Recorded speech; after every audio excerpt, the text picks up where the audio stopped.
สบายดีนะมื้อนี้ข้าพเจ้าจะมาแนะนำวิธีการฟังเสียงข้อความอยู่ใน WhatsApp ก็คือว่าไวเกินไปหั่นน่ะเนาะเฮาฟังแล้วบ่ฮู้เรื่องแม่นหยังสัตว์มื้อนี้ข้าพเจ้าจะขอมาแนะนำวิธีว่าจะเฮ็ดแนวใดให้มันฟังเสียงปกติคือเก่าเนาะสันกดอื่นหมดก็เข้าไปที่เมนู WhatsApp เนาะ WhatsApp เฮาอยู่ซิได้ก็ไปเข้าไปเนาะเข้าไปในตัวนี้นี่เนาะ โอเคเข้าไปในตัวนี้เราก็สมมุติเราเข้าไปตัวนี้ส่งข้อความเสียงเนาะ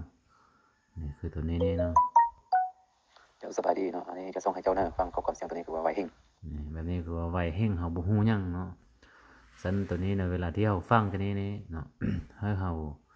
เวลาเฮาติ๊กฟังเนาะเดี๋ยวสบายดีเนาะอัน เบิ่ง นี้จะ ตั ส่ ว งให้เจ้าเนอะฟังข้อความเสียงตัวนี้คือว่าไวเฮง เออ